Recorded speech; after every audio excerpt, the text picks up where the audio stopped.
So I wanted to make a video where I just sit here and talk to you to build this personal connection without those sound effects and to share a few things that I know.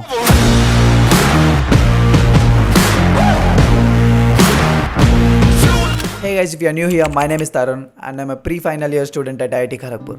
And in this video, I'd like to share a few things which helped me go from a student who barely passed in exams in the first year to a student who was in the top 2s and 3s in a few courses in the third year. See, I'm not some expert who guides students on how to study for exams and all. I'm just an average student like most of you, and in this video, I'm not going to explain those study techniques which are so-called scientifically proven to work. Obviously, there are a lot of videos on YouTube around those topics.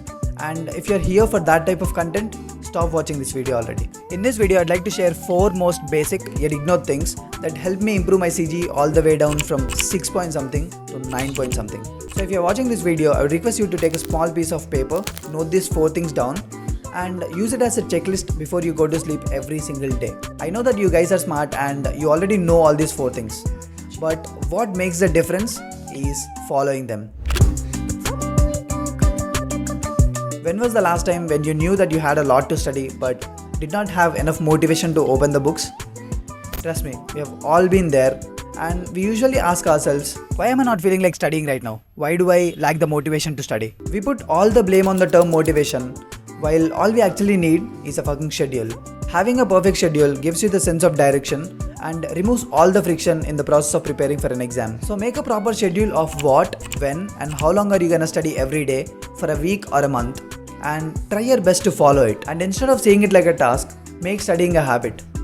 And very small things like habit stacking makes it much more easier to build new habits. So if you don't know what habit stacking is, it is a strategy where you associate a new habit that you want to build to an existing habit that you already have. Let's take an example of my friend Siraj, who scored 7.8 in the second semester and a perfect 10 on 10 in the third semester. How was he able to improve his SGPA so drastically?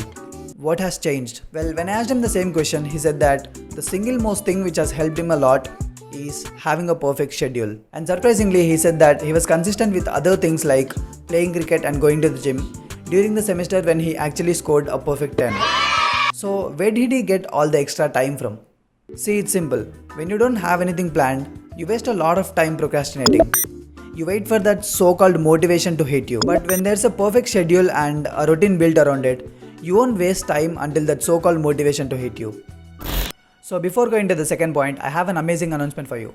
For all the students who are in class 10, 11, 12 or maybe a dropper who is preparing for NEET or JEE, on this Saturday and Sunday, which is August 14th and 15th, Unacademy is conducting its Prodigy Scholarship Test, which is India's largest scholarship test series. The test is completely free to take with prizes worth 11 crore rupees, including MacBooks, iPads and iPhones. If you end up in ranks 1 to 10, you'll get 100% scholarship and a MacBook. And if your rank is between 10 to 50, you'll get 75% scholarship and a lot more. So if you're interested, this is the schedule and the link is in the description. Use the code TARUN10 to enroll for free. And even if you're not interested, just go and write it, no? 90 minutes ka test hai, and it's free. Maybe you'll win something.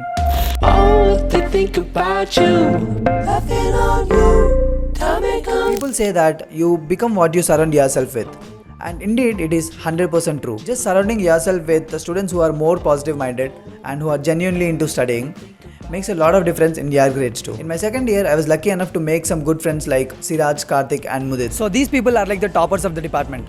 Just looking at them attending all the classes, solving all the tutorials and studying regularly gave me that initial push which I actually needed to study. And often whenever I had some doubts, they were kind enough to help me out. And the results, I started to improve slowly from 6.64 to 7.5 to 8 to 8.5 to 9.1, and in the last semester I got something like 9.2 or 9.3, and it wouldn't really have been possible without these people. And this was the time when I actually understood how important is having right people and right friends around you. And with all these things being said, I don't mean that you should completely stop talking to people who don't study. That's a very rude thing to do. But at least when you're studying, try to utilize your time properly and spend it wisely. See, I get it. Some of you guys would be like, online classes are boring as fuck. And some of you might be like, self-study helps you more. But trust me, listening to classes is always a bonus. See, I'm using this term bonus because attending classes is not really a necessity to score well in the exams. There are exceptions like my friends who never go to any of the classes, but still end up in the top 3s or top 5s in the class. For an average student like us, going to the class makes our life so damn easy. Like, even if you go to class and sleep, even if you don't understand anything in the class, you'll at least know what has happened in the class, what you need to study, and what you need to solve after the class. And some of you guys might be like, hey, I can just ask my friends what was being taught in class, right? No, that doesn't work. See, these words are coming from a person who skipped almost all the classes in the first year and completely fucked it up. So understand why I'm saying this. When I started attending the classes, the overall effort that I had to put in to score well in a subject has drastically decreased. Some people take it to next level by thinking that they can just go to library and study more during the class hours. Just stop doing it. Just go to the class. The last, yet the most important thing is staying consistent. Consistency is the key to success. Well, you might be saying, we already know that we need to stay consistent. But how? How do we stay consistent? See, there are a lot of things that you could do to stay consistent. But consistency for a longer duration of time boils down to one thing, which is building a habit. And how do you build habits? Well, one thing which we already discussed in this video is habit stacking. And the other thing which has helped me a lot is outsourcing your accountability. In simple words, having someone who helps you keep up your commitment. For example, in my second year, I had this set of 3 friends with whom I usually went to classes. And whenever I didn't go to the classes, they just used to call me up and I just had to go. We also used to share what we are going to study with each other just to stay accountable with each other. And the result? All of us improved our CGPS.